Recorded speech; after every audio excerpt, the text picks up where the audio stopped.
Le personnage principal nommé Michael était allongé dans son lit et, ouvrant les yeux, vit deux belles filles devant lui. Les beautés ont commencé à lécher le héros, il ne se souvenait plus d'où elles venaient et où il se trouvait. Soudain, Michael sentit une langue visqueuse et dégoûtante toucher sa joue. Le héros ouvrit enfin les yeux, croyant toujours qu'il y avait deux belles filles à côté de lui. Il leur a demandé d'arrêter de le lécher car il était très chatouilleux. Soudain, le héros se figea, des sueurs froides commencèrent à couler sur son visage, il eut peur. Au lieu de filles, Michael a vu devant lui une hyène affamée à deux têtes, voulant se régaler de lui. De la bouche de ce monstre assoiffé de sang, des langues géantes sortaient et bavaient. Le héros attrapa la pierre la plus proche pour se protéger de cette créature maléfique. Une des têtes s'approcha de lui et il la frappa de toutes ses forces avec une lourde pierre. Pendant que le monstre se rétablissait, Michael décida de s'enfuir pour ne pas finir en dîner pour un invité inattendu. La hyène à deux têtes se précipita après lui, le héros devait être très rapide pour ne pas se faire attraper par elle. Michael est allé chercher des fournitures et ne s'attendait pas à ce que son repos momentané entraîne de telles conséquences. Le héros commença à se fatiguer, mais il semble que le monstre ait déjà pris du retard et abandonné toutes ses tentatives pour l'attraper. Michael remarqua qu'il ferait bientôt nuit et que voyager deviendrait encore plus dangereux. Le héros a décidé que la meilleure solution serait de retourner à la base et s'y est immédiatement rendu. Il atteint un hôpital abandonné et discret, qui s'avère être son refuge. Il entra dans le bâtiment, là il arriva devant une porte qui paraissait trop belle pour un tel bâtiment. La porte géante s'ouvrit, le héros était enfin en sécurité. À l'intérieur de la pièce se trouvaient de nombreux appareils inhabituels, allant des ordinateurs aux scanners. De manière inattendue, un robot s'est précipité vers le héros, censé aider les survivants et garder l'abri. Le robot, qui s'appelait Seven, s'inquiétait pour le héros car il était absent depuis une demi-journée et lui dit que le héros avait une nouvelle tâche. Michael se dirigea vers sa table d'équipement,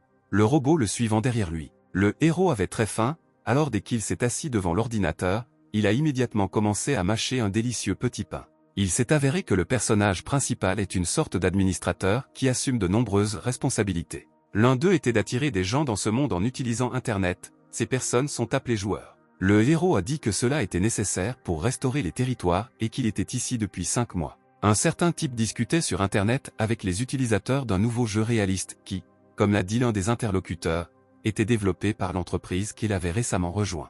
Le gars a noté qu'avec l'aide d'un tel jeu, les militaires pourraient entraîner leurs soldats. Soudain, il a reçu un message avec un lien vers ce jeu, le gars n'en croyait pas ses yeux, car l'existence de ce jeu est impossible. À cette époque, Michael utilisait l'ordinateur dans sa cachette. Il s'est avéré que c'était lui qui avait invité le gars à jouer à un nouveau jeu. Le héros a essayé de tromper les gens pour qu'ils s'installent dans ce monde post-apocalyptique. 11 personnes étaient déjà tombées dans le piège de son astuce, ce qui était suffisant pour mener à bien la tâche. Auparavant, le héros était un simple directeur commercial essayant de gravir les échelons de sa carrière. Un jour, il a réussi à conclure une affaire très rentable et Michael a décidé de la célébrer. Puis il s'est soudainement senti mal, il y avait une douleur insupportable dans sa poitrine. Le héros a entendu un méchant son à haute fréquence, ses oreilles lui faisaient très mal et il a perdu connaissance. Michael s'est réveillé dans ce monde terrible, qui ressemblait à une guerre nucléaire récente. Au début, le gars pensait qu'il était sur un plateau de tournage, alors il a essayé de trouver une issue. Mais peu importe ses efforts, il n'y avait aucune issue, le héros était très fatigué. Michael tomba à genoux près d'une flaque d'eau et y vit son reflet. Il ne se reconnut pas, c'était une personne complètement différente. Les oreilles du héros furent à nouveau percées par ce son dégoûtant, sa tête martelait. Au lieu de s'évanouir à nouveau, un tableau d'affichage virtuel est apparu devant le héros, lui souhaitant la bienvenue dans le jeu Wasteland Online. Par peur, Michael a décidé d'appeler la police, mais n'a pas trouvé son téléphone, il s'est avéré que toutes ses affaires manquaient. Après cela, le héros a erré toute une journée à travers ces terres détruites, il a été tourmenté par un sentiment de faim. Heureusement, il a pu tomber sur un endroit qui ressemblait beaucoup à une colonie habitée. Michael a décidé de demander aux habitants de partager leur nourriture et de leur demander ce qui se passait. Soudain, le héros sentit le canon d'un pistolet derrière sa tête et se figea de peur. L'arme était détenue par un vieil homme nommé Walter, Michael avait peur de bouger. Le personnage principal a décidé de désamorcer la situation et a déclaré qu'il ne souhaitait de mal à personne. Soudain, un coup de feu retentit, la balle vola à 1 centimètre du visage du héros. Le gars regarda devant lui et vit un ours devant lui, allongé sans vie sur le sol. Le vieil homme a conseillé au héros d'acquérir des armes afin de ne pas devenir la proie de tels monstres. C'était un monde parallèle dans lequel se déroulait une guerre qui détruisait presque complètement l'humanité. Au cours des 211 années écoulées depuis ces événements, de nombreux animaux ont muté et ont commencé à constituer une menace sérieuse pour les survivants. Mais les pilleurs n'étaient pas moins problématiques, ils volaient et tuaient ceux qui tentaient de survivre. Au cours des 5 mois passés dans cet endroit terrible, le héros s'y est habitué et peut désormais se défendre. Une des choses étranges était que chaque fois que Michael passait devant l'endroit où il apparaissait, il entendait constamment ce son dégoûtant. Lorsque le héros s'est approché de l'hôpital abandonné, le bruit s'est intensifié. Michael s'enfonça plus profondément dans le bâtiment, se concentrant sur le son émanant de ses profondeurs. Après quelques minutes de recherche, le héros se retrouva devant une grande porte verrouillée. Un bruit venant de la pièce derrière cette porte ordonna au gars de l'ouvrir. Le héros posa sa paume sur un appareil inconnu. La porte géante s'ouvrit, révélant un refuge devant Michael où il pourrait être en sécurité. Un robot s'est précipité vers le héros. Au début, le gars l'a pris pour un patron avec lequel il allait devoir se battre. Le petit robot rassura Michael et l'informa qu'il était désormais l'administrateur de ce refuge. Le robot a également déclaré qu'à l'heure actuelle, le héros avait des tâches à accomplir. Le gars doit contacter les gens terrestres et leur demander de l'aide. Pour cela, lui et les joueurs invoqués recevront de l'expérience pour augmenter leur niveau. Le héros était heureux de pouvoir enfin contacter les gens et, peut-être, appeler à l'aide. Les joueurs qui acceptent l'invitation se verront attribuer un numéro et Michael devra décider qui rejoindra la partie. Les joueurs sélectionnés recevront un équipement spécial avec lequel ils pourront jouer au jeu. Grâce à ce casque, les gens pourront contrôler l'un des clones situés dans le refuge. Le héros était incroyablement heureux, car il avait désormais une chance de sortir d'ici. Michael s'est rendu compte qu'il resterait ici pendant assez longtemps, alors il a décidé de donner au robot le nom de Seven.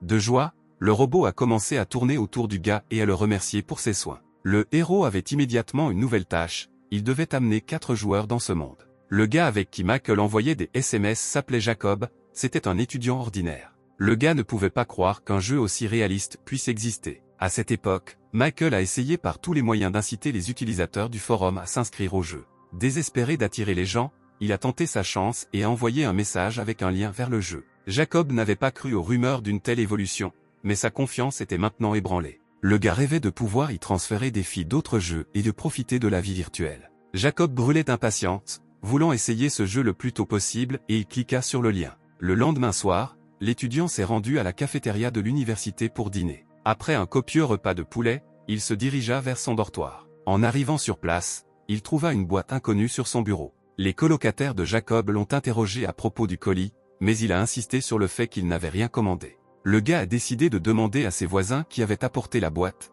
mais ils ont affirmé qu'ils n'avaient vu personne, ce qui l'a beaucoup dérouté. Jacob a osé ouvrir le paquet, il contenait un tout nouveau casque de réalité virtuelle. Le gars l'a immédiatement mis sur sa tête, anticipant le futur match. Il avait déjà hâte de s'amuser avec les filles et de ne rien se refuser. Soudain, une notification est apparue sous les yeux de Jacob indiquant qu'il ne pourrait entrer dans le jeu que dans 3 jours. Le gars était hystérique. À cette époque, Michael lisait la correspondance d'autres utilisateurs, dans laquelle ils discutaient de casques sortis de nulle part. Le héros les informa que cet équipement leur avait été donné pour un temps et qu'il ne devait donc en aucun cas être cassé ou perdu. Ce jeu utilise un système de synchronisation, donc une seule personne peut utiliser le casque. Il s'est avéré que Michael correspondait avec ses vieux amis de la Terre. Après la mort de son grand-père bien-aimé, le héros a rompu les liens avec ses proches et a remarqué qu'en raison de sa longue absence, il était peut-être déjà répertorié comme mort. Le gars a suggéré que Seven améliore la page du jeu, ce qui permettrait d'attirer plus facilement les joueurs. Tout d'abord, il décide de remplacer l'écran principal afin d'intéresser les hommes,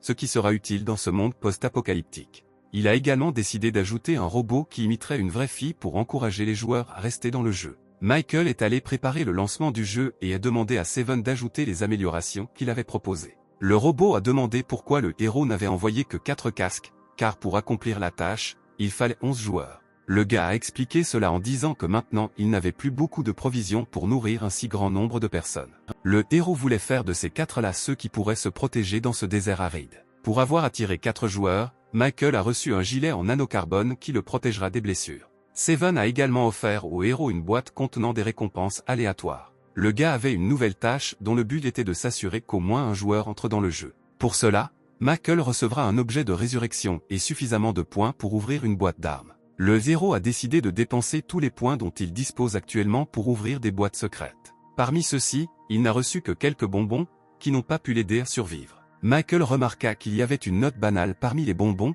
il décida de la lire. Dans une note, une certaine personne a écrit qu'il n'y a personne de meilleur que les joueurs, parce qu'ils peuvent faire du travail. Pensant que ce n'est qu'un jeu, le héros était furieux. Il a gaspillé tous ses points. Le gars a demandé si le 7e connaissait le premier propriétaire, ce à quoi le robot a répondu qu'il n'avait été lancé que lorsque le héros était entré pour la première fois dans l'abri.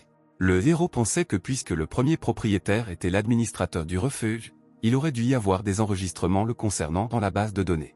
Selon les documents retrouvés, il a démissionné de son poste d'administrateur 28 ans après la fin de la Grande Guerre, qui a effacé presque toutes les traces de la civilisation humaine. Michael a décidé d'étudier cette question à l'avenir, mais pour l'instant, il a mis la note qu'il a trouvée dans le tiroir de son bureau.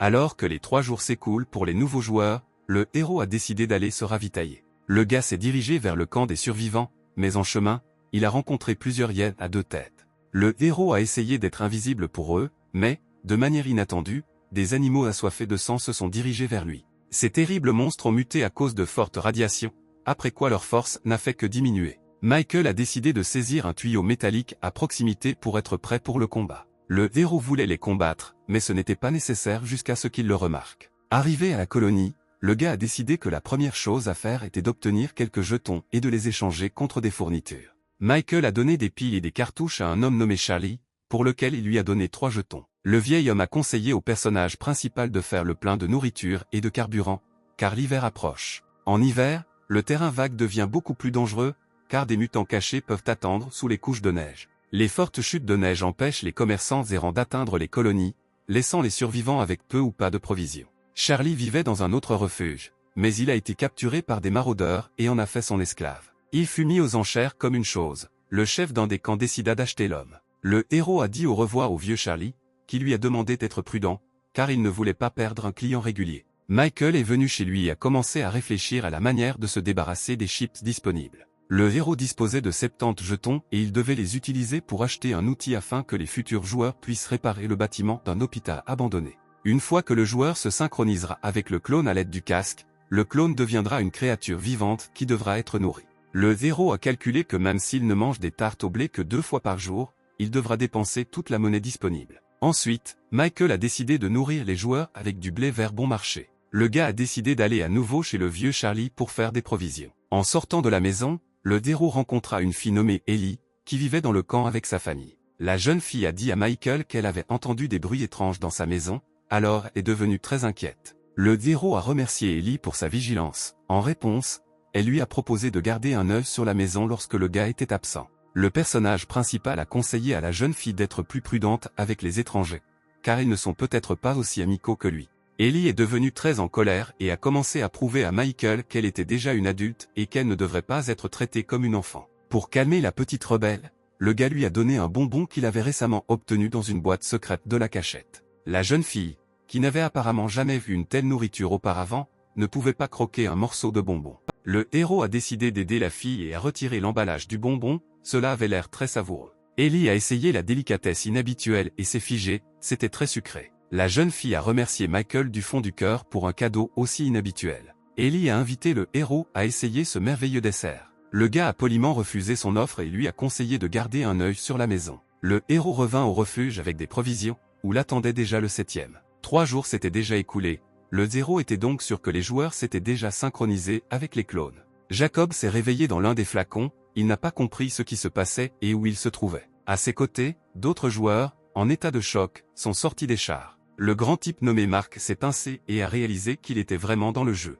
Un autre joueur nommé Tony était contrarié parce qu'il voulait choisir un avatar féminin, mais le jeu s'est automatiquement adapté à son vrai sexe. Un garçon à lunettes nommé Liam ne pouvait pas croire qu'il se trouvait dans un monde virtuel. Soudain, la seule porte de la pièce commença à s'ouvrir et les joueurs se méfièrent. Michael est sorti de là et a prononcé un discours inspirant selon lequel le sort de ce monde était désormais entre les mains des 4 nouveaux arrivés. Le héros a demandé aux joueurs de l'appeler par son surnom, Down, et leur a présenté le 7e.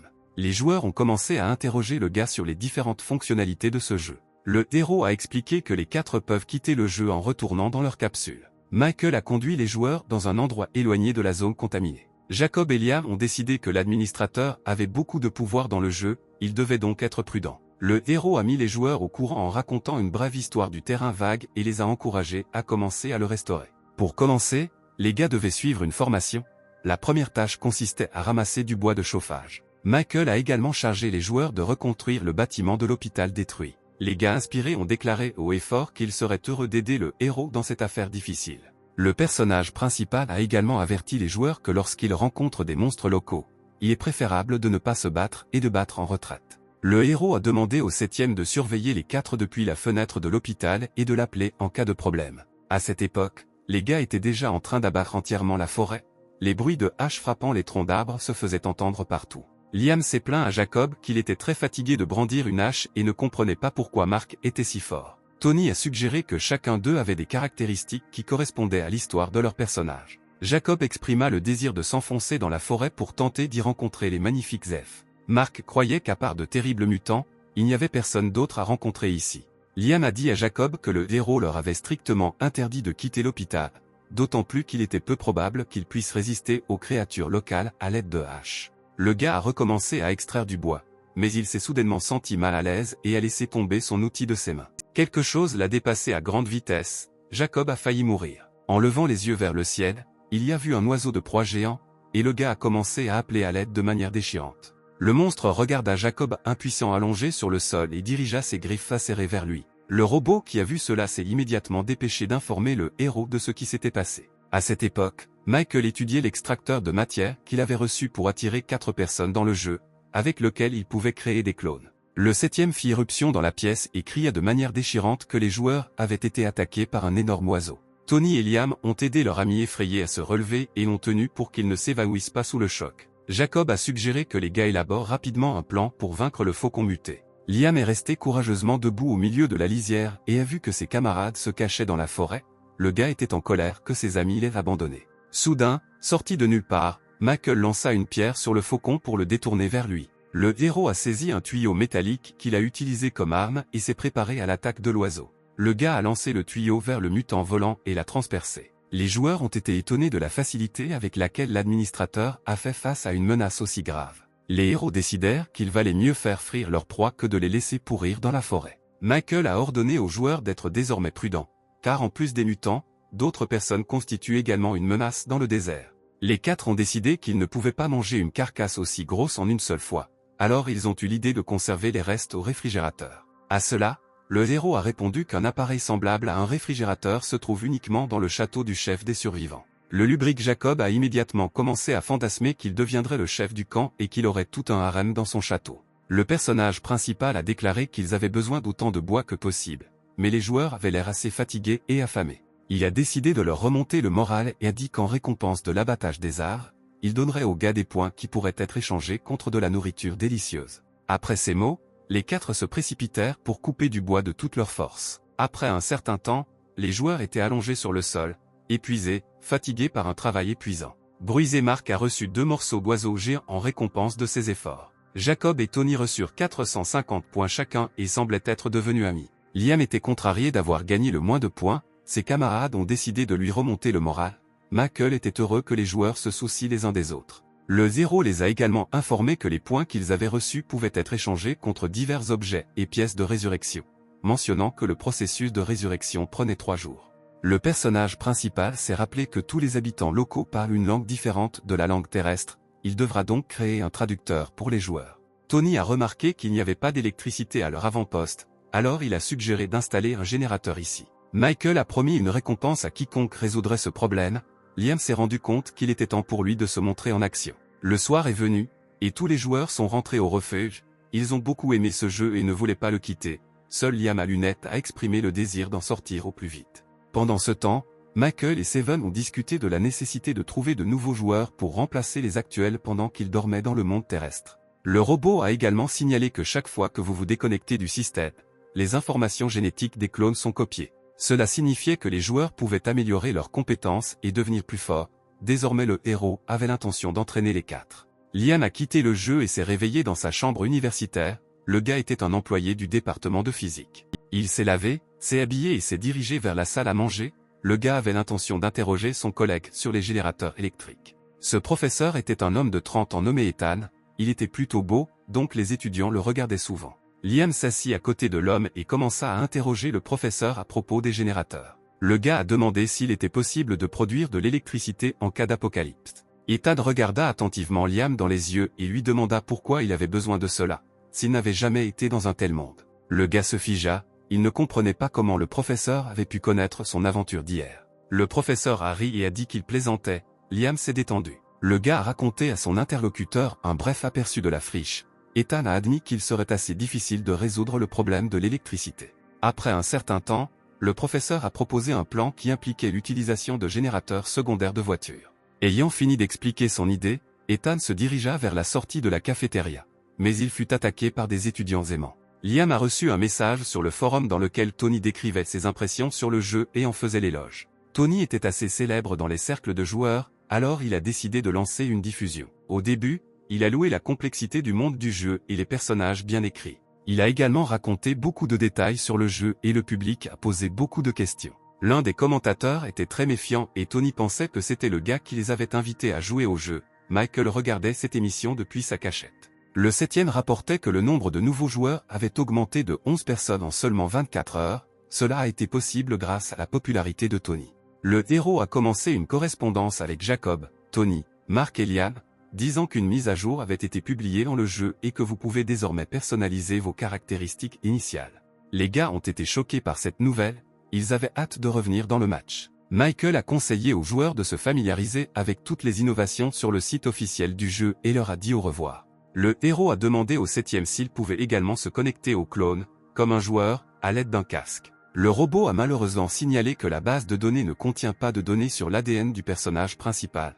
Donc utiliser un clone est impossible. Michael a calmé Seven et lui a demandé d'analyser ses caractéristiques. Le héros était déjà au niveau 5, ce qui le plaçait au-dessus des autres joueurs. Michael se demanda pourquoi il n'y avait presque aucune information sur lui nulle part et commença à croire que son apparition dans le désert n'était qu'une erreur. Soudain, le héros a reçu un exploit pour le fait que l'un des joueurs était dans le jeu pendant 8 heures. Maintenant que le gars avait suffisamment de points pour ouvrir la boîte secrète, il a décidé de tenter sa chance. Devant le héros se trouvait une seringue qui augmentait la force physique pendant un certain temps. Michael était alarmé par le fait que cette seringue traînait dans le désert depuis plus de 20 ans, il a donc décidé de procéder avec prudence. Le 7e soutint son maître, et le héros lui injecta la seringue dans le bras. Le gars n'a ressenti absolument aucun effet et a décidé que le médicament avait mal tourné. Soudain, son corps s'est engourdi, son cœur a commencé à pomper le sang à grande vitesse dans ses vaisseaux. Le héros était impatient, il pensait déjà à quel point il deviendrait fort. Étonnamment, rien ne s'est produit,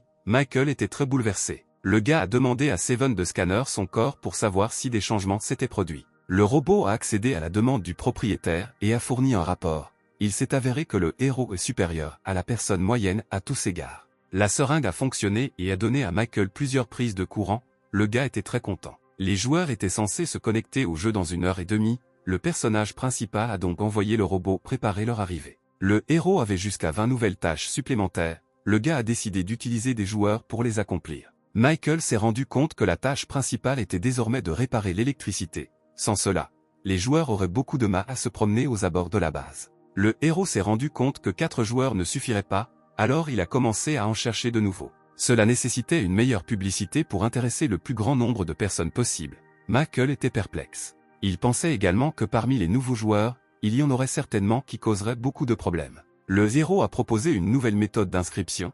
Les gens devront désormais indiquer leur numéro de téléphone et leur adresse personnelle. Il espérait donc éliminer les joueurs peu fiables. À cette époque sur Terre, une employée d'une agence de mannequins était assise devant son ordinateur portable et se préparait à soumettre un projet important. Elle était également membre du groupe auquel Michael avait envoyé une invitation au match. Les utilisateurs du chat, dont Mark, Tony, Liam et Jacob, discutaient de Wasteland Online. La jeune fille ne croyait pas à l'existence d'un jeu aussi réaliste.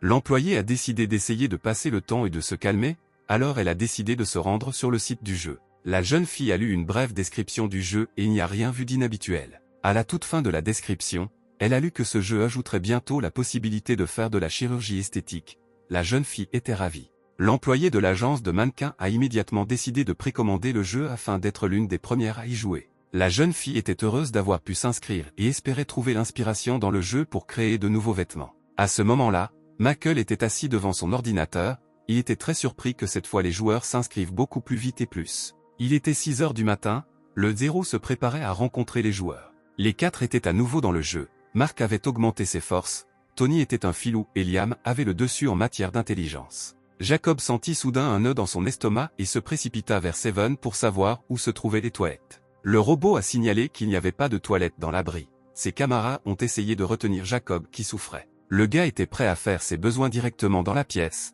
mais soudain Michael entra dans la pièce et ordonna aux joueurs de s'aligner. Les gars se sont immédiatement alignés, Jacob a souffert en essayant de se retenir. Le personnage principal a informé les joueurs qu'ils devaient commencer à restaurer l'avant-poste le plus tôt possible afin d'être à temps avant le début de l'hiver. Ils devaient également acquérir de la nourriture, de l'eau, du carburant et construire des abris. Les gars étaient prêts à se mettre au travail tout de suite, mais Jacob se sentait moche. Le gars n'en pouvait plus et a demandé au héros la permission d'aller aux toilettes, mais Michael a complètement oublié de tel cas et il n'y avait tout simplement pas de toilette. Michael a demandé aux joueurs de le suivre. Jacob lui a demandé d'y aller lentement.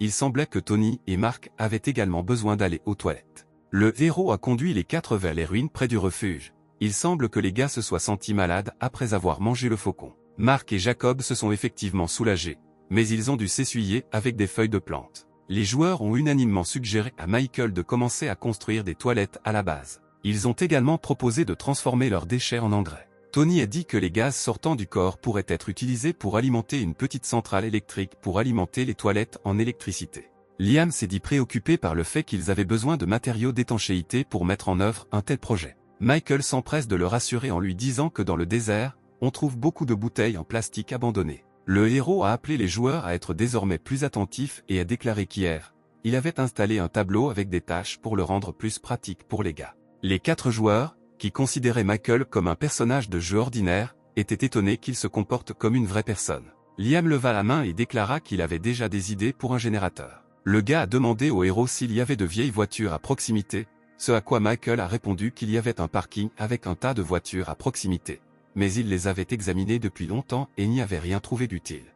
Le personnage principal a permis à Liam de vérifier cet endroit, mais il devra emmener un partenaire avec lui pour se protéger des mutants. Mark, Tony et Jacob avaient peur, chacun d'eux avait peur d'aller dans le désert sans Michael. Le héros a choisi Jacob, le gars était très inquiet. Le gars a repris ses esprits, son excitation a disparu. Il a commencé à taquiner Mark et Tony en leur disant qu'il obtiendrait désormais un équipement sympa et cesserait d'être un débutant comme eux. Après un certain temps, Liam et Jacob atteignirent un parking abandonné, l'endroit avait l'air effrayant. Toutes les voitures avaient été démontées depuis longtemps, alors Jacob a suggéré à son partenaire de retourner à la base. L'homme à lunettes a déclaré que revenir les mains vides serait tout simplement un crime. Liam essayait de soulever la lourde capuche, il ordonna à Jacob de l'aider. Avec quelques efforts, les gars ont réussi à ouvrir le capot de la voiture. Étonnamment, les 2 gars ne connaissaient rien aux voitures et ne savaient même pas à quoi ressemblait un générateur. Liam a fouillé toute la voiture de haut en bas, mais n'a toujours pas trouvé ce qu'il cherchait. Jacob a supposé qu'au cours des 200 dernières années, les survivants avaient tout volé et a suggéré de fouiller dans la poubelle à proximité. L'homme à lunettes n'en avait plus la force, il pensait vraiment rentrer, mais son ami l'appela. Jacob montra à Liam l'entrée du drain qu'il avait trouvé dans l'herbe. Le type fringant a décidé de vérifier, mais Liam l'a arrêté, disant que l'administrateur ne devait pas connaître cet endroit, puisqu'il ne les avait pas informés, donc ce serait dangereux d'y aller. Jacob a rassuré son partenaire et lui a rappelé qu'il ne pouvait pas revenir les mains vides. D'ailleurs, le mec a déjà rêvé de sauver de belles filles de là. Liam était sûr qu'il pourrait enfin trouver un générateur dans ce tuyau. Les joueurs ont décidé d'entrer dans le drain, c'était très effrayant et humide. Ici, les héros ont découvert des champignons lumineux inconnus et ont décidé de les apporter à Michael. Les gars ont ramassé tous les champignons et un long tunnel très sombre est apparu devant eux. Jacob s'enfonça plus profondément dans l'obscurité. Considérant cet endroit comme sûr, Liam essaya de suivre. Soudain, le joueur qui courait devant se figea sur place. Il eut l'impression qu'un terrible mutant s'approchait de lui. Jacob courut aussi vite qu'il put vers la sortie tandis que Liam se tenait dans le tunnel, ne comprenant rien. Soudain, un ver géant et gluant apparut de ses profondeurs, clairement hostile. Pendant ce temps, Mark et Tony venaient de terminer la construction des toilettes. Les gars ne s'étaient pas lavés depuis longtemps et il n'y avait pas de douche, alors Michael leur a dit qu'ils pouvaient se laver dans la rivière à proximité, mais qu'il y avait probablement des mutants qui y vivaient. Tony a suggéré de construire des bains publics, car il y aurait probablement des joueuses parmi eux, et elles n'aimeraient pas vraiment se laver dans un étang. Mark a soutenu son ami. Les joueurs ont commencé à fantasmer sur de belles filles se lavant le dos, Michael était étonné de leur comportement, elles ressemblaient à des adolescents pubères. Soudain, Jacob apparut à l'horizon, courant à toute vitesse. Le gars s'est arrêté juste à côté d'un trou creusé. Lia, qui se précipitait après son camarade, ne s'en est pas aperçu et a percuté son partenaire debout. 2 joueurs sont tombés par-dessus une petite clôture et sont tombés directement dans un trou. Michael a ramassé les champignons tombés du sac et a remercié les gars pour le travail qu'ils avaient accompli. Le héros préparait de la soupe et la donnait aux joueurs, il la mangeait avec gourmandise. Le personnage principal a demandé où Jacob et Lia avaient trouvé ces champignons bleus. Les gars ont raconté une histoire qui s'était passée sur le parking. Michael a dit aux joueurs que ces champignons sont appelés anges bleus et que s'ils sont mangés, la personne ira vers les vrais anges, c'est-à-dire qu'elle mourra. Le héros a expliqué que ces champignons contiennent une substance inhabituelle, très appréciée par les commerçants locaux, car elle permet de fabriquer des médicaments qui aident à lutter contre les radiations. Le gars a également déclaré que l'exploitation minière de ces plantes est incroyablement dangereuse, car elle pousse à proximité des nids de sangsues mutés. Les adultes mesurent entre 1 et 3 mètres et peuvent manger une personne en une seule bouchée. Liam et Jacob étaient terrifiés à l'idée d'être littéralement à un pas d'une mort douloureuse. Michael a demandé à l'homme à lunettes de montrer sur la carte l'endroit où se trouve cette grotte. L'administrateur a donné aux deux gars 220 points en récompense de leur travail. Le héros pensait au repère des sangsues, il ne pouvait imaginer qu'il soit si proche de l'abri. Le personnage principal a décidé de se rendre au camp des survivants pour échanger des champignons contre de la monnaie, pour laquelle il peut obtenir au moins 40 jetons, ce qui représente une somme assez importante. L'administrateur a ordonné aux joueurs de continuer à travailler sur le développement de la zone proche de la base et a déclaré que dans la soirée, le 7e ouvrirait l'ascenseur menant au refuge. Au bout d'un moment, les 4 se sont tenus au tableau avec des tâches. Tony n'a pas compris pourquoi Michael n'a donné aux gars que 20 points pour avoir trouvé des champignons, car ils sont très précieux. Tony réalisa que le problème était que désormais la priorité était d'accomplir des tâches de survie, et non d'explorer les territoires. Le gars a également suggéré que les joueurs puissent créer eux-mêmes de nouvelles tâches, car la collecte de champignons et la construction de toilettes ne figuraient pas sur la liste des tâches. Liam a exprimé l'opinion qu'en accomplissant les tâches définies par le jeu lui-même, les joueurs recevront beaucoup plus de points. Tony a encouragé ses camarades à accomplir autant de tâches que possible pour améliorer leurs capacités. Le gars a également remarqué que Michael ne se comporte pas comme un personnage de jeu, mais comme un vrai joueur. D'autres joueurs ont soutenu son idée et ont été choqués que l'administrateur les trompe. Tony a dit que ce n'était qu'une supposition, donc il n'y avait aucune raison de paniquer. Les joueurs ont décidé de faire équipe pour avoir un avantage sur les autres utilisateurs. Tony a suggéré à Liam et Jacob d'explorer les rives d'un lac voisin et leur a demandé de marquer sur la carte les endroits qui ressemblaient à des nids de mutants. Jacob n'aimait pas que le gars s'imagine comme le leader de l'équipe. Mark et Tony continueront à abattre des arbres, a suggéré le grand gars après le match de rechercher l'utilisation du bois sur Internet. Pendant ce temps, un homme est apparu à l'entrée du camp des survivants, à la tête d'un grand troupeau de vaches qui transportait de nombreux box. À côté de lui, sur une chaîne, il conduisait une fille vêtue de vêtements déchirés. Les gars qui ont vu la fille ont admiré son corps et ont regretté qu'une telle beauté doive être nourrie avec des cochons. L'homme a amené l'esclave au vieil homme Charlie et a ordonné qu'elle soit remise au chef du camp. Il s'est avéré que la fille était un produit commandé par le chef. Michael a vu des ouvriers décharger ce qu'un homme avait apporté, il s'appelait Howard. Charlie a raconté au héros des histoires sur des personnes cultivées dans des éprouvettes vendues dans la ville. Seul le puissant chef de la colonie pouvait s'offrir un tel luxe. Howard a récompensé les travailleurs acharnés pour avoir déchargé la caravane avec plusieurs jetons. L'homme se dirigeait vers la porte, mais Michael l'attendait déjà à la sortie, aplaté Howard. L'homme sévère a demandé qui il était et ce qu'il attendait de lui. Le héros a déclaré qu'il ne voulait faire de mal à personne et qu'il voulait simplement vendre les marchandises. Howard a plaisanté en disant qu'il y avait un nouveau charognard dans le camp, son assistant Harry. L'homme a dit qu'il était absolument indifférent au bien du héros et qu'il pouvait vendre ses ordures à Charlie, mais pas à lui. Michael a décidé de surprendre Howard et lui a montré 2 kilos d'anges bleus. Le visage de l'homme changea lorsqu'il les vit et demanda combien le héros voulait pour eux. Le gars a exigé 200 jetons pour la marchandise. Howard a immédiatement accepté et a souri. Apparemment ces champignons coûtent beaucoup plus cher. Le héros allait échanger ses jetons contre de l'équipement de Charlie, mais l'homme lui proposa de lui acheter les marchandises afin de ne pas impliquer le vieil homme dans cette transaction.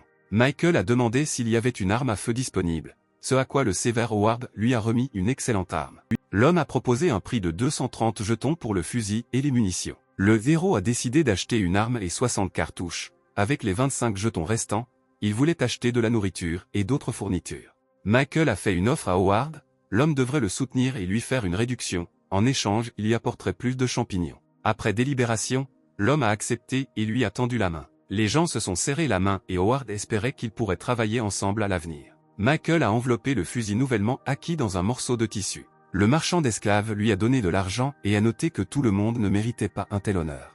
Howard a conseillé au héros d'être prudent lors de la cueillette des champignons, car les sangsues sont très dangereuses. Michael savait que les armes à feu étaient inefficaces contre eux. Cela lui faisait peur que les sangsues puissent être plus résistantes qu'il ne le pensait. De plus, même s'ils sont vulnérables au feu, il ne pourra pas les utiliser car tous les champignons brûleront avec eux. Howard a posé sa main sur l'épaule du héros et a déclaré qu'il arriverait au camp à la fin du mois et a laissé entendre que le gars aurait besoin de 20 kg de marchandises. Pour un si gros lot, il paierait au gars 2000 jetons, l'homme lui suggéra de commander les fournitures nécessaires à l'avance. L'assistant a remis à Michael une tablette et il a décidé d'acheter des lunettes de vision nocturne et un gilet pare-balles solide. Soudain, le héros a vu ce dont il avait simplement besoin, il y avait un générateur disponible, mais il coûtait jusqu'à 1200 jetons. En fin de compte, Michael a décidé d'acheter le générateur et l'exosquelette pour 2000 jetons. Howard a qualifié son choix de plutôt bon. L'homme a demandé pourquoi un éboueur a besoin d'un générateur complet s'il peut acheter des batteries, qui coûtent beaucoup moins cher. Le héros a décidé de demander si sa remise individuelle sur les marchandises s'appliquerait, ce à quoi l'homme a répondu que le prix des marchandises était déjà réduit. Enragé par l'impudence du marchand, Michael montra son majeur tandis qu'Howard s'éloignait. Il commençait à faire nuit, alors le gars a décidé d'attendre la nuit dans la colonie. En passant devant le magasin de Charlie, le héros vit qu'un grand nombre de personnes l'entouraient. Un homme s'est approché de la foule avec une pancarte à la main, il a annoncé que d'ici la fin du mois, chaque maison devrait renoncer à 100 kg de bois et 2 mètres carrés de fourrure par décret du chef. Les habitants ont commencé à chuchoter, ils ont discuté de la manière de gérer le prochain rassemblement. Michael décida que le chef envisageait de faire fortune avant l'arrivée de la dernière caravane. Michael rentra chez lui, il n'avait pas besoin de remettre des provisions car il quitterait la ville avant l'arrivée de la caravane. Sur le chemin du retour, le personnage principal a croisé Ellie en train de se disputer avec un garçon nommé Ron. Le garçon reprochait à la jeune fille de garder la maison du mort. Ellie a crié que le propriétaire de la maison était vivant, Ron a décidé qu'il était mort, car Michael n'était pas à la maison depuis près d'une semaine. Le gars pensait que la famille de la jeune fille voulait s'approprier cette maison, ce qui lui a proposé de diviser la part en deux.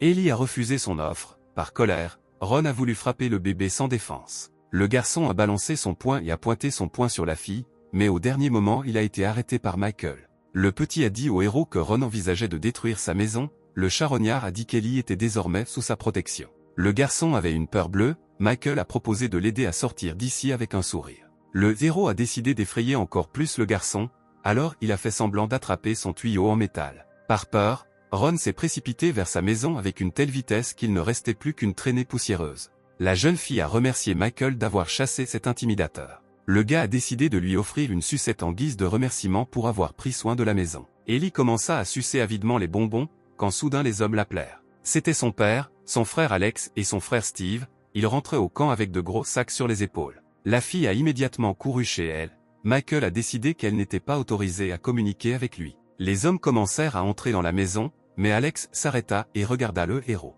Le frère a dit qu'il considérait le personnage principal comme mort, le charognard a plaisanté en disant que l'intuition du gars lui faisait défaut. Alex a également déclaré qu'en raison du nouveau décret du chef, sa famille devra se ravitailler. Le gars a invité Michael à aller chasser ensemble, mais le héros a poliment refusé. Le personnage principal s'est rendu compte que l'endroit où la famille d'Alex chassait le cerf était situé à proximité de la base du héros et il espérait ne pas les croiser. Le frère a admis que la famille de Ron avait le culot d'intimider Michael parce qu'il était seul. Le gars a invité le héros à épouser Ellie et, avec ces mots, a mis sa main sur son épaule. Le charognard était stupéfait, c'était une proposition inattendue, il s'est enfui en criant que ce n'était pas nécessaire. Le gars a couru derrière la clôture en béton la plus proche et a seulement réalisé ce qui s'était passé. Michael commençait déjà à imaginer Ellie lui offrant de délicieuses crêpes le matin et l'invitant à barboter dans la salle de bain, le zéro rougit. À cette époque, Mark et Tony réfléchissaient à ce qu'ils allaient faire des arbres abattus pour qu'ils ne se détériorent pas. Le grand homme suggéra de sécher le bois sur un feu pour le rendre plus résistant. Il a également suggéré de peindre les deux extrémités des bûches et de les laisser sécher. Le gars a suggéré que s'il fabriquait des poutres à partir de rondins, il pourrait restaurer la moitié des murs extérieurs de l'hôpital. Mais s'il ne traite pas les pièces obtenues, elles pourriront après la première pluie. Tony a suggéré d'utiliser le ciment comme matériau de construction. Mark a noté qu'il ne pouvait utiliser que des blocs de béton mélangés à du ciment, il n'y avait rien d'autre à proximité. Soudain, la voix de Jacob se fit entendre derrière les gars, il portait 2 seaux à la main. Le joueur a indiqué qu'il avait exploré toute la zone autour du lac voisin. Jacob a sorti de son sac une carte sur laquelle les nids de mutants étaient marqués de croix et un cercle indiquait un endroit où il était sûr d'obtenir de l'eau. Tony a demandé quel genre de lisier les gars apportaient dans leurs seaux. Jacob a dit qu'il avait prévu de trouver une belle fille nageant dans le lac, mais à la place, il est tombé sur un tas de terre. Liam espérait utiliser la boue qu'il avait trouvée comme matériau de construction. Mark a déclaré que ce n'était pas une option car cela se laverait facilement, mais ils avaient maintenant le matériel pour le poêle. Tony a expliqué à ses camarades qu'ils discutaient des moyens de créer du ciment. Le voyou a suggéré d'essayer de créer un four, il était très déterminé. Mark a ordonné à Jacob et Liam d'aller chercher plus de terre car le montant actuel n'était pas suffisant. Tony et l'homme fort continuèrent à abattre les arbres, tout le monde était prêt à commencer le travail. Les joueurs ont levé le poing en l'air, symbolisant leur volonté de surprendre l'administrateur. Quelque temps plus tard, Jacob et Liam tentaient d'échapper à un ours assoiffé de sang dans la forêt. Soudain, Liam trébucha sur un rocher et tomba au sol, ses lunettes tombant. Le mutant s'est rapidement approché du type sans défense et a pointé ses dents et ses griffes vers lui. Soudain, Michael s'est réveillé, il s'est avéré que ce n'était qu'un cauchemar. Le gars resta assis encore quelques minutes, pensant à tout ce qu'il avait vu, tenant fermement le fusil dans ses mains. Le héros a regretté que presque toutes ses provisions, accumulées pendant 5 mois, soient presque épuisées. Carrion Man se demandait ce que faisaient les joueurs à présent, il s'inquiétait pour eux malgré la présence de Seven. Il fut distrait par un coup frappé à la porte et la voix de la petite Ellie se fit entendre. Le héros a ouvert la porte sitôt et a demandé à la fille ce qu'elle faisait ici. La jeune fille tendit au gars un paquet contenant un biscuit maladroitement cuit. Michael prit la friandise et la mangea volontiers. Ellie le regarda avec un regard étrange. La jeune fille lui murmura à l'oreille que son frère Alex lui avait demandé de préparer et d'apporter des biscuits. Le héros était embarrassé par une telle nouvelle. L'administrateur ne s'attendait pas à ce que le gars soit aussi têtu et perfide. Le héros a demandé pourquoi la jeune fille avait révélé ce secret. Ce à quoi elle a répondu qu'elle ne voulait pas mentir à son amie et protectrice. Soudain, Ellie s'est cachée derrière le personnage principal parce qu'elle a vu Ron, qui était accompagné de son frère aîné. Michael a dit à la jeune fille de se cacher dans sa maison, mais le garçon espiègle a commencé à la menacer. Puis le frère de Ron l'attrapa par l'épaule et lui dit de se taire. Le héros et un frère nommé Jacques se croisèrent, Jacques l'air très menaçant. Le charognard a admis que ce type est assez difficile et effrayant. Le héros a dit à Ellie que le danger était passé et lui a dit au revoir. La fille a demandé au gars de faire attention et lui a dit qu'elle attendrait son retour. Michael a remercié Ellie et a pensé qu'il aurait pu nouer une relation avec elle si elle avait été plus âgée. Le héros rendit visite au vieux Charlie et lui demanda de l'échanger contre quelques kilos de blé vert. Le gars avait aussi besoin de feuilles de tabac pour faire de la viande séchée. Désormais, le héros avait un fusil, ce qui signifie qu'il sera plus facile de chasser et qu'il y aura donc plus de viande à manger. Charlie tendit au charognard un sac de blé et lui demanda pourquoi il en avait besoin, puisqu'il l'avait récemment acheté. Le héros a commencé à craindre que le chef décide qu'il voulait créer un gang et voudrait très probablement le tuer. Le gars a mis le sac sur son épaule et était sur le point de se rendre à la base, mais le vieux Charlie a remarqué que pour transporter une telle charge, il aurait besoin d'une monture. Michael a décidé que cela ne servait à rien, a dit au revoir aux commerçants et a rapidement pris la route. Après un certain temps, l'administrateur est retourné à l'hôpital détruit et a vu un spectacle inhabituel devant lui. Pendant son absence, les joueurs ont assemblé tout un poil, le gars était abasourdi. Le charognard a demandé comment allaient les gars et s'ils avaient rencontré des mutants. Tony a expliqué qu'il n'avait rencontré personne et avait créé des fours pour produire du ciment. Le joueur a expliqué qu'il pouvait brûler les arbres coupés et les transformer en cendres. Ensuite, ils doivent ajouter de l'eau et filtrer le mélange obtenu, ce qui donne une pâte. Après cela, vous devez placer du sable, du charbon et de l'eau dans le four, et de cette pâte ils obtiendront le ciment nécessaire. Michael se souvient qu'il avait également essayé de créer du ciment, mais tous ses efforts se sont immédiatement effondrés. Tony a dit qu'il voulait maintenant restaurer complètement le bâtiment de l'hôpital. L'administrateur a remercié le gars pour son ingéniosité, Michael a réfléchi à la façon de le récompenser. Les yeux de Tony s'illuminèrent, il déclara fièrement qu'il était heureux de s'engager dans la renaissance de la civilisation humaine. Les autres joueurs étaient mécontents que le gars s'attribue tout le mérite, Jacob a même commencé à l'étouffer. En récompense de leurs efforts, Michael a promis aux joueurs de leur trouver un assistant. Les gars ont essayé de persuader l'administrateur d'inviter une belle fille dans l'équipe. Le héros a déclaré qu'il tiendrait compte de leurs souhaits, mais qu'en retour, il devrait continuer à travailler. Les 4 joueurs ont salué Michael et ont promis de faire encore plus d'efforts. Mark a couru pour abattre des arbres, ordonnant aux autres de travailler sur le poêle. Les gars ont commencé à se disputer. Le héros se rendit à son bureau et posa le lourd sac par terre. Michael a reçu une récompense pour avoir accompli des tâches visant à obtenir du bois et à créer du charbon. Le héros a décidé de dépenser des points en boîte de fourniture et en a reçu des bonbons, une barre chocolatée et du sel raffiné, ce qui était très précieux. Le charognard a décidé qu'il pourrait échanger le paquet de sel qu'il avait reçu contre 30 sels ordinaires. Le gars a décidé de mettre cette idée de côté pour l'instant et s'est concentré sur la construction d'une base. Le héros remarqua que les nouveaux participants n'étaient absolument rien et ne seraient pas en mesure de l'aider à mettre en œuvre son plan. Soudain, un utilisateur est apparu dans le groupe, très doué en chimie et capable de créer de nombreux produits chimiques à partir du bois. Michael est allé sur sa page personnelle et a découvert qu'il était probablement menuisier. Le héros était très heureux car avec lui, il pourrait utiliser le bois à différentes fins. Le gars de l'atelier a reçu un message l'invitant à participer au jeu. Un jeune homme nommé Robert a demandé de qui il s'agissait. Michael a répondu qu'il était le développeur de Wasteland Online et a envoyé un lien d'inscription pour le confirmer.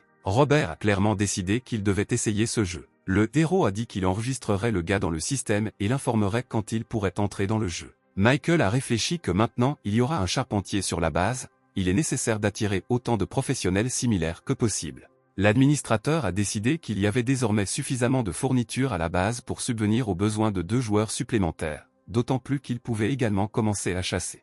Le héros réalisa qu'il manquait dans l'équipe et partit à la recherche d'un cuisinier. Finalement, après quelques minutes de recherche, il tombe sur un gars qui est un professionnel dans son domaine. Au bout d'un moment, Michael se rendit au 3e étage de l'hôpital et y rencontra le 7e alarmé. Le héros lui a demandé ce qui s'était passé, le robot a répondu que sa charge était quasiment nulle. Au début, le gars s'est détendu parce qu'il pensait que quelque chose de grave s'était produit. Ce n'est qu'un instant plus tard qu'il réalisa toute l'horreur de la situation. Il n'avait rien à reprocher au 7e. Le robot s'est empressé de rassurer son propriétaire et lui a dit qu'il rechargeait via la recharge sans fil. Il lui suffisait donc de retourner au refuge. Michael a pris son assistant bien-aimé dans ses bras et s'est rendu à la base. En chemin, Seven décide de dire au héros que ce bâtiment alimente tout un réacteur thermonucléaire. Le gars était trempé de sueur froide, il ne soupçonnait même pas qu'un appareil aussi dangereux se trouvait à côté de lui pendant tout ce temps. Lorsque Michael s'est calmé, le robot a déclaré que le réacteur était désormais dans un état déplorable, car 2340 ans s'étaient écoulés depuis sa construction. Le charognard craignait que le réacteur ne risque de tomber en panne et demanda ce qui se passerait en cas de panne d'électricité. Le 7e s'est gratté la tête en métal et a dit à regret qu'il ne le savait pas. Le robot a expliqué que l'appareil est situé au 3e niveau sous l'hôpital et que si le héros y accède, il pourra remplacer les barres de combustible et éviter une catastrophe. Michael a atteint la borne de recharge et a branché Seven, qui l'a remercié. Le héros a décidé qu'il ne devrait y avoir bientôt plus de problèmes avec le réacteur. Selon son hypothèse, l'énergie devrait suffire pour encore plusieurs décennies. Ce qui l'inquiétait surtout, c'était que l'hiver approchait et que le temps presse. Michael est allé voir les joueurs pour savoir comment se déroulait le travail, mais est soudainement resté dans un état de stupeur. 8 poils se trouvaient devant les yeux du héros. Apparemment les gars n'ont pas perdu de temps. Mark a couru vers l'administrateur, qui a dit au grand homme qu'il se trouvait aux étages inférieurs de l'hôpital. Le héros a félicité le joueur pour le travail accompli et a promis que sa contribution à la cause commune ne serait jamais oubliée. De plus, il a donné 1000 points à tous les joueurs pour avoir découvert le ciment. Le personnage principal a nommé Mark à la tête de l'équipe de construction de l'abri. Désormais, il peut créer et concevoir tout ce qu'il veut, mais sans aller au-delà. Mark s'inclina respectueusement. Ce fut un honneur pour lui de recevoir ce poste. Se tenant à l'écart, Jacob était mécontent que Michael accorde trop d'attention à l'homme fort. Le héros a demandé à Mark de lui en dire plus sur son idée. Le gars a déclaré qu'hier, après avoir quitté le jeu, il s'était rendu dans une cimenterie, où l'un des ouvriers lui avait conseillé d'ajouter de la poudre de fer au ciment pour le rendre plus solide. Mark a rapporté qu'il utilisait du charbon et du métal rouillé pour obtenir du fer. Le joueur prévoyait d'utiliser le nouveau béton résistant pour créer des objets destinés à augmenter la production de ciment. Il leur fallait désormais un nouveau four qui utiliserait du calcaire et de l'argile au lieu de la cendre de bois. Michael a loué son plan soigneusement pensé et lui a demandé de se mettre au travail dès que possible. Le héros rassembla les joueurs et annonça que dans quelques jours, 2 autres personnes les rejoindraient. À cette occasion, l'administrateur a décidé d'organiser un petit banquet pour les saluer dignement. Les gars étaient ravis de cette nouvelle. Mais pour les nourrir, il fallait aller chercher du gibier dans la forêt. Le héros invita l'un des joueurs à l'accompagner. Absolument tous les gars se sont portés volontaires pour aider Michael, mais ils ne voulaient pas laisser la base sans surveillance. Parmi les 4, le héros a choisi Jacob. Le gars était incroyablement heureux. Pour commencer, le personnage principal a demandé au gars de l'emmener au repère des mutants près du parking. Après un certain temps, les gars atteignirent le parking et Jacob désigna un tunnel géant dans l'herbe. Michael a ordonné aux gars d'avancer et de ne pas intervenir dans cet endroit. Le héros se dirigeait dans la direction opposée depuis le parking. Jacob était perplexe, car ils allaient chasser, mais ils s'éloignaient de plus en plus de la forêt. Le charognard expliqua très calmement qu'il y avait une autre forêt ici. Les gars ont atteint l'autoroute détruite, la ville autrefois majestueuse avait l'air terrible. Les racines géantes enroulées autour des maisons abandonnées ont effrayé Jacob. Le personnage principal a ramassé un fusil et ordonné à son partenaire d'être extrêmement prudent. L'administrateur a expliqué que cet endroit est désormais devenu un paradis pour divers champignons et plantes. Au fil du temps, des animaux sauvages sont arrivés dans les villes détruites. Suite à une forte exposition aux radiations pendant une longue période, ils se sont tous transformés en mutants assoiffés de sang. Le héros a conseillé à Jacob de rester le plus près possible, mais le gars pensait rencontrer de nouveaux types de mutants dans ce jeu. Soudain, une voix se fit entendre dans l'air. Michael se sentit mal à l'aise. Le héros fit signe à son camarade de s'arrêter, il était confus. Le charognard a expliqué qu'il avait remarqué ici les traces d'autres survivants. Jacob rêvait de rencontrer de nouveaux personnages, il ne pouvait même pas imaginer ce qui l'attendait. Michael a reproché aux joueurs son impatience et a déclaré qu'il n'y avait pas de quoi se réjouir. Le héros a expliqué que dans les friches, les gens peuvent être bien plus dangereux que de stupides hyènes. À proximité, les gars ont trouvé des restes de poudre à canon et des morceaux de canettes déchirés. Il s'agissait des composants d'un fil-piège déclenché, qui n'était installé que là où se trouvaient des prédateurs et des mutants. Les héros devaient faire attention. Grâce à l'odeur, Michael a déterminé que le piège avait été activé il y a environ 5 heures. Le héros partit reconnaître la zone et ordonna à Jacob de l'attendre ici. Le gars a proposé d'y aller ensemble, ce à quoi le héros a répondu par un refus catégorique. Après avoir parcouru une courte distance, Michael a admis qu'il voulait utiliser Jacob comme appât, mais maintenant les plans ont changé. L'ennemi potentiel pourrait être à la fois des maraudeurs cruels et des mutants, l'appât ne pourrait que les effrayer. Le héros avait peur que l'ennemi remarque la fumée provenant de son abri. Le gars était déterminé à détruire ceux qui décidaient de les menacer. Michael a détruit une vingtaine de rats mutés, il craignait qu'il soit très difficile de gérer une grande foule de ces monstres. Après avoir grimpé sur le toit du bâtiment, le héros aperçut un petit camp composé de plusieurs tentes. Les survivants des terres en friche étaient divisés entre ceux qui s'installaient dans des maisons en ruine et ceux qui vivaient dans les ruines ou dans les espaces ouverts. Habituellement, les mutants construisent à nouveau des colonies, ces monstres atteignent plus de 2 mètres de hauteur et pèsent plus de 300 kg. Ils se nourrissent de divers champignons, plantes, souris mutées, mais leur principal délice est la chair humaine. Michael remarqua une sentinelle sur le toit d'un immeuble voisin, c'était un mutant armé d'un arc. Il était difficile pour le héros de penser à ce qui se serait passé s'il n'était pas allé inspecter la zone. Soudain, le héros s'est vu confier une mission dont le but était de tuer tous les mutants. Michael pensait que le jeu essayait de le tuer, car attaquer des mutants entraînerait sa mort douloureuse. Le héros croyait que les tâches ne pouvaient être accomplies que dans un refuge, il fut donc légèrement choqué. Le charognard décida d'obtenir une récompense et retourna rapidement vers Jacob. Le gars a demandé ce que l'administrateur faisait dans ce bâtiment. Michael lui a tout raconté, le joueur, ayant entendu parler du repère des mutants, était terrifié. Jacob pensait qu'il devrait maintenant les attaquer, mais le héros le calma et lui dit que ce n'était pas nécessaire. De plus, il n'avait qu'une seule arme, ce qui signifiait qu'un seul d'entre eux pouvait se battre. Le joueur s'est saisi la tête de peur. Auparavant, il pensait que les mutants du jeu ne représentaient pas une grande menace. Michael lui a dit qu'il leur suffisait désormais de les chasser, puis de s'en débarrasser pour toujours. Les gars sont allés à leur cachette, ils ont traversé un chantier de construction abandonné. Soudain, le personnage principal remarqua un tas de calcaire au sol. Il avait déjà calculé que s'il l'utilisait dans la production de ciment, il pourrait construire des bâtiments entiers. De retour à la base, les gars ont vu que les hyènes gisaient mortes à côté de Mark, Tony et Liam. Michael a dit aux joueurs qu'il avait à la fois de bonnes et de mauvaises nouvelles. La bonne nouvelle, c'est qu'il y avait des dépôts calcaires non loin du refuge. Mark était heureux que le problème du ciment ait enfin été résolu. La mauvaise nouvelle était qu'à côté du parc se trouvait un camp avec une vingtaine de mutants. Jacob a expliqué à ses camarades qu'ils sont très cruels et qu'ils adorent se régaler des gens. Michael a déclaré que ces monstres étaient trop forts pour eux. À partir de ce moment, il était interdit aux joueurs de s'approcher de la rue où ils se trouvaient. Les 4 ont salué l'administrateur. Le héros devait maintenant s'occuper des carcasses d'hyènes. Pendant tout le temps qu'il a passé ici, le charognard n'a acheté que de la viande toute prête et n'a jamais chassé lui-même. La seule chose qu'il savait, c'est que la proie devait être saignée pour qu'elle ne commence pas à pourrir. De façon inattendue, Liam s'est approché du héros et lui a demandé de lui donner du sang d'hyène. Le garçon à lunettes a déclaré qu'il avait quelques suppositions et qu'il avait besoin du sang des prédateurs pour les vérifier. Michael a calmement coupé la patte de l'animal mort et l'a remise au joueur. Il a remercié l'administrateur, mais dans son âme il était sous le choc en regardant le cadavre. Dans la soirée, Mark a annoncé à son mentor que le four à ciment était presque prêt. Le héros a remercié à nouveau le joueur et lui a souhaité bonne chance dans le développement de son idée. Le gars remarqua qu'il était de plus en plus flatteur à chaque fois. À en juger par les observations de Michael, les joueurs se sentaient très heureux. Le héros était très heureux de voir comment la vie se déroulait dans le refuge. Mais malheureusement, le charognard manquait désormais de fournitures et il n'avait donc rien pour récompenser les joueurs assidus. Le personnage principal s'est assis sur une chaise et a décidé de se pencher sur la conversation. L'un des participants a décidé d'écrire un article complet sur la façon dont il a essayé de jouer à Wasteland Online.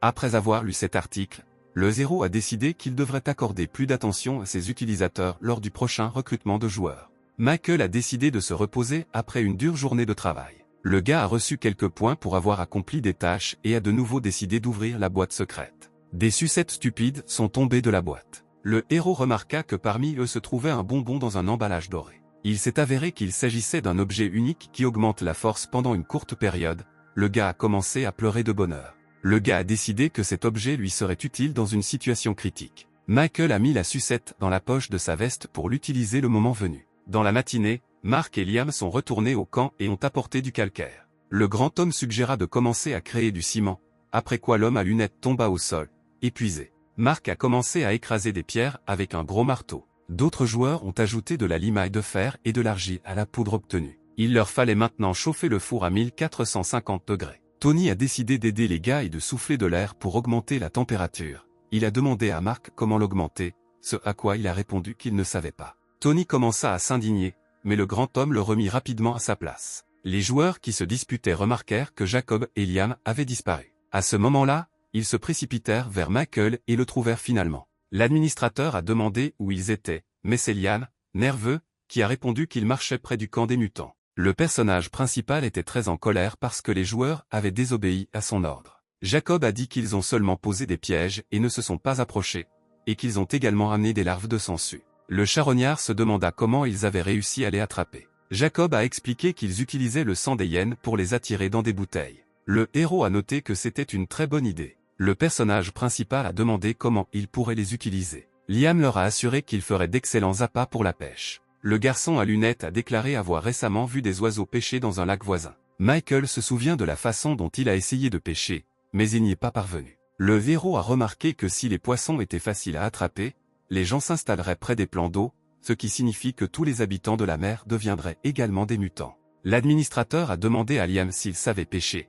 Il a répondu que non, mais il prévoyait d'installer des pièges à poissons. Le personnage principal a appelé l'homme à lunettes à se saisir de cette problématique. Les gars ont couru faire des courses, et le héros a alors décidé de commencer à manger de la viande d'hyène. Hier, le gars a déjà essayé de le cuisiner, il a roulé la viande dans des feuilles de tabac et l'a fait frire. Mais malheureusement, cela s'est avéré malodorant et presque immangeable. Le héros ne pouvait pas comprendre ce qu'il faisait de mal. Michael a jeté le morceau de viande brûlée, c'était trop affreux. Le charognard avait besoin d'un réfrigérateur, qui nécessitait un générateur, qui pouvait être obtenu auprès d'Howard en échange de champignons. Le héros devait commencer à préparer ses provisions pour l'hiver le plus tôt possible. Au cours des 3 jours suivants, Michael partit chasser le matin. Après la chasse, il cuisinait la viande obtenue et la donnait aux joueurs. Puis il s'assit près du feu et réfléchit à quoi faire de la viande. En récompense de la chasse, le héros recevait 7 points, ce qui suffisait pour ouvrir la boîte. Il en tira une bouteille entière de sauce soja. Le héros pouvait déjà imaginer les visages satisfaits des joueurs lorsqu'ils goûtaient la viande avec cet additif. À ce moment-là,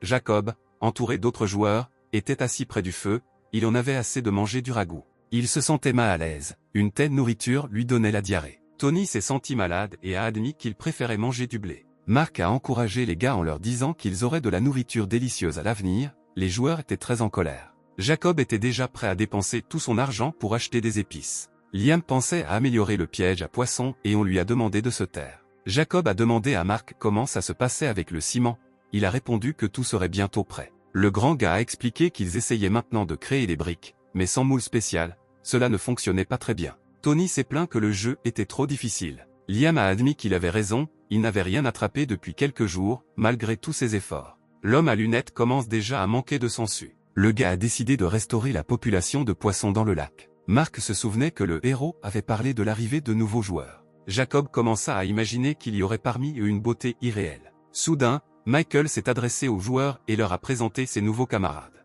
L'un d'eux était un homme content et bien nourri, il était cuisinier. L'autre était un menuisier professionnel. Tony, Mark et Jacob étaient horrifiés qu'il s'agisse de 2 hommes. Michael les imaginait comme des œufs brouillés, des tomates et un moustique dans les toilettes. Le héros pensait que ces noms étaient terriblement stupides, mais ne le montraient pas. Les gars ont salué les nouveaux joueurs, qui se sont dirigés vers le quilleur. Le cuisinier et le menuisier n'arrivaient pas à croire qu'ils pouvaient sentir les odeurs du gibier. Les gars ont admiré le réalisme, Mark s'est renseigné sur leurs capacités. Le menuisier Robert disait qu'il était très intelligent. Jacob a précisé qu'au départ, ils étaient censés préparer une cérémonie de bienvenue, mais que tout ne s'est pas déroulé comme prévu. Le gars a offert à manger aux nouveaux joueurs et a tendu le bol de nourriture à Robert. Un moustique dans les toilettes a essayé quelque chose de liquide et a été stupéfait de dégoût, le goût était horrible. Tony a prévenu que si les joueurs ne mangeaient pas, ils tomberaient gravement malades. Le cuisinier dodu nommé Steve n'a même pas essayé la bouillie. Mark a dit qu'il y avait de la viande dans l'assiette. Les nouveaux joueurs n'en croyaient pas à leurs oreilles.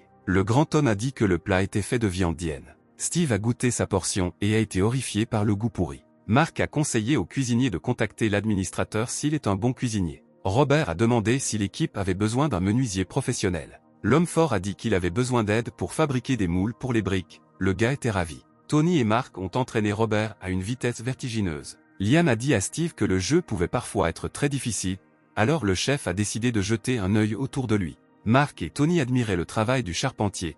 Le bois qu'il coupait ressemblait à une œuvre d'art. Le grand homme a remercié Robert du fond du cœur. Mark et Tony ont commencé à construire le four en briques. Le contremaître fort était convaincu qu'il réussirait. Mark a suggéré à son ami de faire une promenade pendant que le four fonctionnait. À cette époque, Robert avait déjà réussi à créer un nouveau piège à poissons. Il a modifié la conception générale et ajouté des éléments métalliques pour plus de solidité. Jacob a suggéré au menuisier et à Liam d'aller pêcher ensemble et de tester. Michael a recommencé à essayer de cuisiner de la viande de hyène. Soudain, le gros Steve s'approcha de lui. Le héros l'a nommé chef cuisinier sans hésitation. Le gars était un peu choqué. L'administrateur a déclaré qu'il devait préparer beaucoup de nourriture pour les centaines de personnes qui arriveraient ici à l'approche de l'hiver. Maintenant, le héros a obligé Steve à l'aider. Le chef ne s'attendait pas à ce qu'ils doivent également cuisiner dans le jeu. Se trouvant dans une situation désespérée, Steve a demandé comment il pouvait l'aider. Le personnage principal a déclaré qu'il devait maintenant résoudre le problème du stockage de la nourriture. Mais maintenant,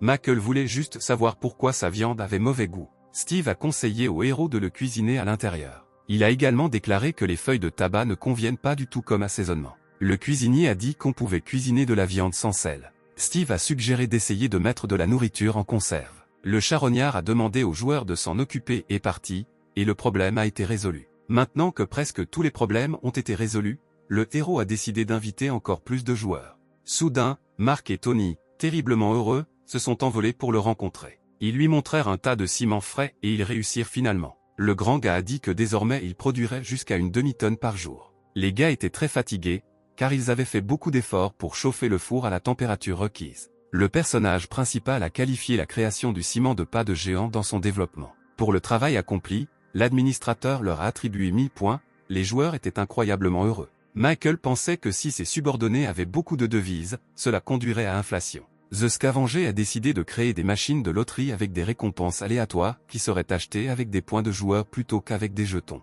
Tony a dit que maintenant ils peuvent construire un avant-poste entier, mais qu'ils ont besoin de travailleurs. Les gars avaient besoin de 4 personnes pour travailler avec les fourneaux. 4 autres transporteront des matériaux de construction. Et enfin, 8 personnes supplémentaires seront impliquées dans la construction. Le personnage principal pensait qu'il ne pouvait pas nourrir une foule aussi nombreuse. Mais l'hiver approchant, Michael décide de faire appel à un autre groupe de nouvelles recrues. Tony et Mark commençaient déjà à s'imaginer commander une brigade entière. Tony admirait l'autorité de l'administrateur. Il a pris Michael pour une intelligence artificielle innovante. À cette époque, Robert termine de travailler sur sa création. Il a fait de vraies toilettes, c'était vraiment nécessaire. Soudain, Liam sortit de nulle part, il ne put retenir son impulsion naturelle. Steve l'a invité à utiliser les nouvelles toilettes, mais le gars a refusé. Le garçon à lunettes l'a jugé trop insalubre et a couru dans les buissons. Soudain, une voix familière appela Steve, le cuisinier se retourna. C'était Jacob avec un poisson géant prêt. Le gars a jeté la mutante au pied du gros homme, il a été choqué par sa taille.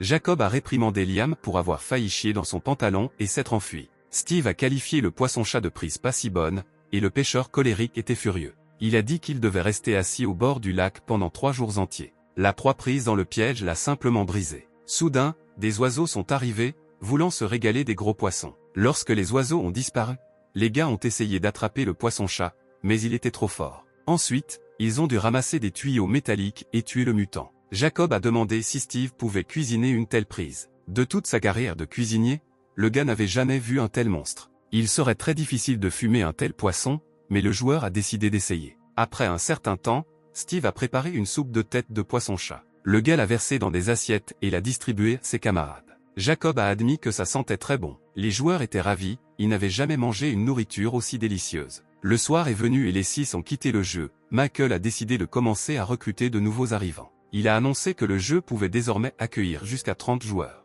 Il y avait déjà plus d'une centaine de candidatures pour rejoindre l'équipe. Le héros fut surpris par une telle activité. Le héros a découvert qu'un des utilisateurs du forum provoquait les autres, les obligeant à retirer leur candidature. Michael était furieux. Le personnage principal a décidé d'embaucher quelques modérateurs pour contrôler le comportement des utilisateurs. Soudain, le charognard reçut un message de Tony. Dans ce document, Le gars se demandait si l'administrateur était une vraie personne. Le héros a laissé entendre à son interlocuteur qu'il était différent des autres personnages du jeu. Michael s'est moqué de Tony et l'a appelé la nouvelle intelligence artificielle.